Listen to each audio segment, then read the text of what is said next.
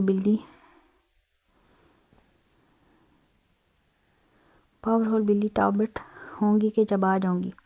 ابا کے چھوٹے مالک ہو۔ بالوں کو جوڑے سے آزاد کرتے وہ بے وجہ ہی بھڑک رہی تھی، جب اچانک کچھ غیر معمولی محسوس ہوا۔ فوراً پلٹ کر دیکھا تو چارپائی کے وسط میں ایان ٹانگ پر ٹانگ جمائے برائے جماعت سنجیدگی سے اسے ہی دیکھ رہا تھا۔ جب ایان کو دیکھتے ہی زوردار چیخ منہ سے برآمد ہوئی، جبکہ اس کے شدید رد عمل پر مقابل کے اطمینان میں رتی برابر بھی فرق نہیں آیا تھا۔ وہ اب تک سکتے میں ہی تھی کہ اچانک کمرے کا دروازہ بجا۔ رحم بیٹی کیا ہوا؟ دروازہ کھولو۔ باہر سے نعمان علی کی آواز آئی تو اگلے ہی لمحے رحم کے ہاتھ پیر پھول گئے۔ رحم نعمان علی نے دوبارہ دروازے پر دستک دی۔ کچھ نہیں بابا، چوہا تھا بلڈوزر جیسا، اس لیے ڈر گئی۔ اس نے دل و جان سے کانپتے ہاتھ منہ پر رکھتے جھوٹ کہا۔ ایان محسوس کن نظروں سے اسے گھور رہا تھا۔ ٹھیک ہے دروازہ کھولو، میں بھگا دیتا ہوں چوہے کو۔ نعمان علی نے فکر مندی سے کہا، نہیں بابا آپ آرام کریں، میں خود بھگا دوں گی اس چوہے کو۔ آنکھیں میتے اس نے بے بسی سے کہا، اچھا ٹھیک ہے، ایک تو یہ تمہارے کمرے میں چوہوں کا بہت گزر ہونے لگا ہے، پتہ نہیں اتنے موٹے چوہے کہاں سے آتے ہیں۔ سو جاؤ آرام کرو، کل ان کے آنے کا راستہ تلاش کروں گا تاکہ مستقل طور پر بند کر دوں۔ نعمان علی کی آواز دور ہوتی جا رہی تھی۔ رحم نے اپنے آبشار کی طرح بکھرے بالوں کو مٹھی میں کس کر دبوچا اور غصے سے ایان کو گھورنے لگی۔ رگوں پہ میں خوف کی لہر دوڑنے لگی۔ رات کے اس وقت اس کی اس کمرے میں موجودگی اسے خوف، تیش و اشتعال سے پاگل کر گئی۔ ویسے تمہاری زبان کو تمغہ امتیاز سے نوازنے کا دل کرتا ہے، کتنی اچھی چلتی ہے، یا شاید سیزر بھی شرمندہ ہو اس کے آگے۔ اس نے سکون سے چارپائی سے کھڑے ہوتے رحم کو شرمندہ کرنا چاہا۔ آپ کی ہمت کیسی ہوئی اس وقت یہاں آنے کی؟ یہاں کیوں آئے ہیں آپ؟ میرے ابا گھر پر ہیں، خدا کے لیے جائیں یہاں سے۔ وہ غصے اور گھبراہٹ کے ملے جلے تاثرات لیے بے بسی سے بول رہی تھی۔ جبکہ ایان اسے دلچسپی سے دیکھ رہا تھا۔ اگر یہ جنگلی بلی اتنی حسین ہوگی تو میں خوشی خوشی اس کا کھانا بننے کا تیار ہوں۔ رحم کے مقابلہ آتے اس نے اچانک اپنی ٹون بدلی تو رحم کی آنکھیں حیرت سے پھیل گئیں۔ اس کے حیران ہونے پر ایان گہرا مسکرایا۔ ویسے میں سوچ رہا تھا لگے ہاتھوں نعمان علی سے بھی ایک ملاقات کر لوں۔ رحم کے قریب سے گزرتے ہوئے اس کا پل میں سفید پڑتا چہرہ دیکھ دروازے کی طرف بڑھا تو رحم برق رفتاری سے اس کے سامنے آئی۔ پاگل ہو گئے ہیں، اتنے ہی نہ سمجھ آئے کہ جان بوجھ کر کہا رہے ہیں۔ ایک باپ کے گھر سے اس کی جوان بیٹی کمرے سے کسی نامحرم کے برآمد ہونے کا کیا مطلب ہوتا ہے؟ آپ نہیں جانتے کیا؟ جائیں یہاں سے، آخر کس جنم کا بدلہ لے رہے ہیں آپ مجھ سے؟ وہ عاجز ہوئی تھی، گھبراہٹ سے ہتھیلیاں پسینے سے بھیگنے لگی تھی۔ اپنی بے بسی پر لہجہ اور آنکھیں دونوں بھرا سے گئے تھے۔ بدلہ لے نہیں رہا، دے رہا ہوں، یہ کہتے ایان نے چارپائی کی طرف اشارہ کیا جہاں KFC فاسٹ فوڈ کے پیپر بیگ رکھے تھے۔ وہ احتیاطاً بے تحاشا مدھم آواز میں گفتگو کر رہا تھا۔ یہ کیا ہے؟ رحم نے حیرت سے پہلی آنکھوں سے پوچھا۔ تم نے مجھے پراٹھا کھلایا تھا میری پسند اور فرمائش پر، تو یہ اس کا بدلہ میری طرف سے تمہاری پسند کا فاسٹ فوڈ؟ ایان نے کندھے اچکائے تو رحم نے اسے کنک کے اسے دیکھا کہ آخر ایلو ویرا اچانک شہد کیسے بن رہا ہے۔ یہاں سے جائیں پلیز، آپ کو اللہ کا واسطہ کیوں میری عزت کے دشمن بن بیٹھے ہیں؟ میری عزت برباد ہو جائے گی۔ وہ اب کے بار روانسی لہجے میں بولی تو ایان خاموشی سے اسے دیکھ لگا۔ ایان دلشیر اتنا غیرت مند ہے کہ کبھی اپنی عزت برباد نہیں کرے گا۔ جا رہا ہوں مگر یہ کھا لینا، میں خاص کر تمہاری پسند کا لایا ہوں تمہارے لیے۔ ایک ایک لفظ پر زور دیتا اس وقت وہ کوئی اور ہی ایان دلشیر لگ رہا تھا۔ ہاں، براؤن آنکھوں میں ایک پراسرار سی چمک تھی، بے حد پراسرار۔ رحم تو بس اس کے الفاظ پر ساکت تھی۔ وہ بہت آہستگی سے دبے قدموں دروازہ کھول کر باہر نکل چکا تھا۔ رحم وہاں پتھر بنی کھڑی رہ گئی۔ تو کیا وہ مغرور شہزادہ اسے اپنی عزت بول کر گیا تھا؟ وہ مدّا قدموں سے چارپائی کی جانب بڑھی اور وہ پیپر بیگ اٹھایا تو دل زور سے دھڑکا۔ اندر واقعی اس کی پسند کا فاسٹ فوڈ تھا، فلیورز بھی اس کی پسند کے تھے۔ اچانک ہاتھوں میں لرزش ہوئی اور اس پیپر بیگ کو کسی اچھوت کی طرح خود سے دور کیا۔ اس کے دل کی کیفیت کچھ عجیب سی ہو رہی تھی۔ اچانک دل سست روی سے دھڑکنا شروع ہوا تھا۔ اگر یہ جنگلی بلی اتنی حسین ہوگی تو میں خوشی خوشی اس کا کھانا بننے کو تیار ہوں۔ ایان دلشیر کا جملہ کان میں گونجا تو کان کی لو سرخ پڑنے لگی۔ اچانک وہ ابھی دھیمے قدم اٹھاتی کمرے سے باہر نکلی۔ چارپائی پر نعمان علی کو سوتے دیکھ وہ پورے گھر کی تلاشی لینے لگی۔ وہ غائب ہو چکا تھا۔ گہری سانس لیتی وہ واپس کمرے میں آئی اور اپنے چہرے پر ہاتھ پھیرا تو احساس ہوا اس کا چہرہ بری طرح دیکھ رہا تھا۔ یہ شخص بدتمیز ہونے کے ساتھ ساتھ بہت بڑا پاگل، جنونی اور احمق بھی ہے۔ وہ اسے سوچتی وہ اس کھانے کے پیپر بیگ کو گھورنے لگی۔ لیکن اس کو آخر کیسے معلوم ہوا کہ مجھے یہ سب بہت پسند ہے؟ وہ لجی مگر پھر ایک نتیجے پر پہنچی۔ اوف بابا! یقیناً اس کے بابا نے اس کی تعریفوں شکایتوں کے پل اپنے چھوٹے مالک کے آگے باندھے ہوں گے کہ ہر وقت تو اس سے شکایت رہتی تھی کہ وہ ہیلدی کھانا کھانے کے باوجود جنک فوڈ کھاتی ہے۔ کیا کروں اس کا؟ کیا اس کو کھا لوں؟ انگلی دانتوں میں دباتی وہ کشمکش میں تھی اور مسلسل اس کھانے کو دیکھی جا رہی تھی۔ نہیں، پھینک کر اس کی بے ادبی تو نہیں کر سکتی۔ اس نے خود کو سمجھداری سے سمجھایا۔ ابھی مسکرا کر ایک قدم ہی آگے بڑھایا تھا کہ دماغ نے فوراً کہا، کل یونیورسٹی میں یہ بیگ واپس کر دینا۔ وہ منہ وسوڑ کر پیپر بیگ کو گھورنے لگی۔ نہیں، صبح تک تو کھانا خراب ہو جائے گا۔ ایک اور عجت پیش کی لیکن پھر منہ بنا کر وہ کھانے کا پیکٹ ٹیبل پر رکھی۔ میں نہیں کھا رہی، بھوکی سمجھا کیا مجھے جو اس کا دیا ہوا کھاؤں گی؟ نحوست سے سوچتی وہ چارپائی پر لیٹ گئی، پر نیند تو جیسے اس پیپر بیگ میں قید ہو کر رہ گئی تھی۔ اف اللہ، کیا کروں؟ کھا لیتی ہوں ورنہ ضائع ہو جائے گا اور گناہ ملے گا۔ ویسے بھی اسے کون بتائے گا کہ میں نے کھا لیا تھا؟ وہ جیسے فیصلے پر پہنچی تھی، پھر چور نظروں سے پورے کمرے کو جانچا کہ کہیں وہ باڈی بلڈر چوہا کہیں سے اچانک نمودار نہ ہو جائے۔ پھر فوراً پیکٹ اٹھا کر چارپائی پر بیٹھی اور اندر سے ساری چیزیں نکالنے لگی، جس میں ایک چیز برگر، اسپائسی فرائز اور کورین ہنی بفیلو ونگز کے ساتھ مختلف ڈپس تھیں۔ وہ 2 لوگوں کا کھانا تھا جسے رحم اگلے گزرنے والے 40 منٹ میں تمام کر چکی تھی۔ صبح کھلی تو ایک زوردار جمائی لیتے وہ بیڈ پر اوندھے منہ لیٹ گئی، یوں کہ سارا کمفرٹر اس کے وجود پر لپٹ گیا۔ لیکن سستی اس قدر تھی، تھوڑا اور جسم اکڑایا تو اس پر بیڈ نے جگہ نہ دی اور ایلف کمفرٹر سمیت بیڈ سے نیچے گر گئی۔ چھوٹی سی چیخ کے ساتھ کراتے اس کی آنکھیں مکمل واہ ہوئیں تو کمرے میں ایک جاندار قہقہ گونجا۔ اچانک کسی نے منہ سے کمفرٹر کھسکایا۔ وہ ارزقتا ایلف غصے سے چڑھتی اس کمفرٹر کو خود سے پرے کرتی کھڑی ہوئی اور اپنے بکھرے بال سمیٹے۔ یہ سزا ہے اس تشدد کی جو نیند میں تم نے مجھ پر کی ہے، کبھی ٹانگ مار کر، کبھی کہانی۔ ارزق سنتے ہوئے واپس ڈریسنگ مرر کے سامنے آ گیا۔ اپنے خونخوار نظروں سے ارزق کے پشت کو گھورائی۔ یہ سزا ملی ہے تمہیں نافرمان بیوی، رات شوہر کو لاتے مارنے کی۔ اف، بالکل بچوں کی طرح سوتی ہو تم۔ میں سوچ رہا تھا اگلی بار سے تمہارے ہاتھ پاؤں باندھ دوں گا۔ اپنی ٹائی درست کرتے اس نے مرر میں ایلف کے پھولتے چہرے کو محبت اور شرارت سے دیکھا اور میں تمہارا گلا باندھ دوں گی۔ وہ بھی اسی کے انداز میں بولی تو عارضک نے ایک بار پھر کہکا لگایا، پہلے ہاتھ کھولنے میں کامیاب ہو جانا، پھر دیکھیں گے۔ چوہیا ایک آخری نظر اپنی تیاری پر ڈالتے وہ مذاقاً بولا تو ایلف اس کے مقابلے آ گئی۔ تم چوہیا، تمہارا خاندان چوہا۔ اسے اس کہتی وہ عارضک کو بہت کیوٹ لگی۔ ایک نظر بھر کر ایلف کو دیکھتے نفی مسائل لاتے وہ کوٹ پہن رہا تھا۔ تم صبح کہاں جا رہے ہو؟ ایلف نے مشکوک نظریں اس کے چہرے پر مرکوز کیں تو عارضک تیکھا سا مسکرایا۔ یہ ہوئی نا خالص بیویوں والی بات، پر ڈونٹ وری، پہلے میں اپنی پہلی بیوی کو سدھار لوں، پھر دوسری پر فوکس کروں گا۔ دل جلانے والا جملہ دانتوں کی نمائش کرتے کہا۔ ایلف نے بغور اسے دیکھا، وہ اتنا کبھی نہیں مسکراتا تھا۔ آج وہ بات مسکرا بھی رہا تھا اور اسے تنگ بھی کر رہا تھا۔ وہ شاید بہت خوش تھا۔ ایلف ٹک ٹک اسے دیکھ رہی تھی۔ جب عارضک کے چہرے کے سامنے چٹکی بجانے پر ہوش میں لوٹی، بہت خوبصورت لگ رہا ہوں؟ عارضک نے ایک دلکش مسکراہٹ لیے خوبصورتی سے پوچھا۔ نہیں، آج تک تم بہت خوش ہو۔ ایلف نے کچھ قدم عارضک سے دوری قائم کرنے کے لیے پیچھے لیے اور سنجیدگی سے پوچھا، پر عارضک بہت آہستگی سے وہ فاصلہ سمیٹ گیا۔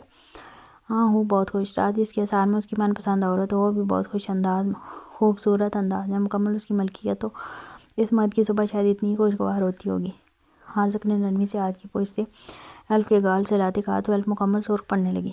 شرم و حیا اس قدر حاوی ہوئی کہ وہ عارضک کا ہاتھ نہیں جھٹک سکی، محض اپنا سر جھکا گئی۔ سامنے والے کو یہ ادا بھی دل و جان سے بھائی تھی۔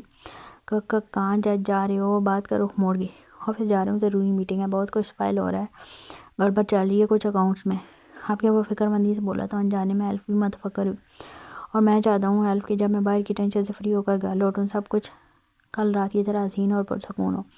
میں وعدہ کرتا ہوں کسی بھی چیز کی فرسٹریشن تم پر نہیں نکالوں گا۔ ہم بہت اچھی زندگی گزاریں گے اگر تم ساتھ دو تو۔ تم واحد خوشی رہ گی ہو میری زندگی کی۔ یہ گھر تمہارا ہے، باہر نکلو، گھر دیکھو، جو مرضی آئے کرو۔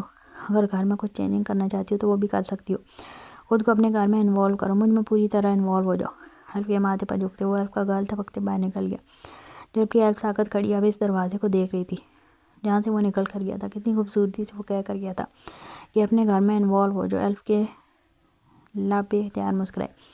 وہ ایک بار پھر ایک جنگ کا شکار تھی کہ کیا کرے۔ عارضک کا رویہ اس کی محبت اس کا ساتھ قبول کرنے پر اکسا رہا تھا، پر بحران دل شیل کے لیے اس کی بے پناہ نفرت دیکھ کر آرزو کو قبول کرنا ایک مشکل ترین عمل تھا۔ فریش ہو کر وہ بے دلی سے کمرے کو دیکھنے لگی۔ کمرہ اچانک خالی خالی لگنے لگا۔ نچلا لب دبا کر وہ آنکھیں سب سے بند کر گئی۔ وہ اپنے حصے کی محبت تو کر چکی تھی اور اچھی طرح جانتی تھی جتنی بھی نفرت کا پرچار کر لے لیکن اس شخص سے نفرت نہیں کر سکتی۔ ہاں جب وہ قریب آیا تھا، اسے زبردستی اس کو حاصل کر رہا تھا، تب وہ سمجھی تھی کہ وہ نفرت کر لے گی، یا شاید اس سے نفرت کر چکی ہے کیونکہ سمجھی تھی کہ وہ اس کے وجود کو حاصل کرنے کے بعد دھتکار دے گا، پر پھر سب کچھ اس کی سوچ کے برعکس ہوا۔ وہ تو اب اس کو کسی کانچ کی گڑیا کی طرح ٹریٹ کر رہا تھا، بہت حساس اور نازک محسوس ہونے لگا تھا اپنا آپ۔ وہ اسے حاصل کر چکا تھا تو چاہتا تو دھتکار چکا ہوتا، پر کل رات کی اسی طرح اس کی نفرت کے جواب میں نرمی، احترام اور محبت کا اظہار کرتا رہا۔ ایلف نے زبانی کچھ نہیں کہا تھا، پر وہ دل ہی دل میں دعا کر رہی تھی کہ وقت ٹھہر جائے، وہ یوں ہی نفرت کا اظہار کرتی رہے اور وہ محبت سے اسے معتبر کرتا رہے۔ تم بہت اچھے ہو۔ وہ چہرہ ہاتھوں میں چھپاتے اپنے ماتھے پر اس کا لمس محسوس کرنے لگی۔ تم پر جلد سچائی بھی کھل جائے گی کہ کیوں بحران بھائی نے تمہارے ڈیڈ کو مارا۔ جب تمہیں پتہ چلے گا سچ، وہ یقین سے سوچنے لگی، پھر کپڑے لیتی کمرے سے منسلک بات میں چلی گئی۔ کمرے سے باہر آئی تو ملازمہ مائیں اس کے آگے پیچھے گھومنے لگی۔ ایلف مشکل اپنی خوشی چہرے سے دبانے لگی۔ وہ گھر بہت بڑا تھا جو صبح عارضک اسے کہہ کر گیا تھا، ہر چیز اس کے اعلیٰ ذوق کی مثال تھی، بے انتہا حسین۔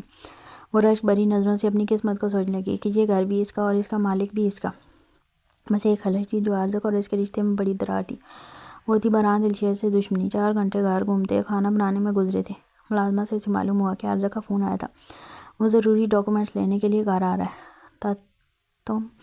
تمہیں نہ کچھ انے نہ چبا دیے تو میرا نام بھی ایلف نہیں۔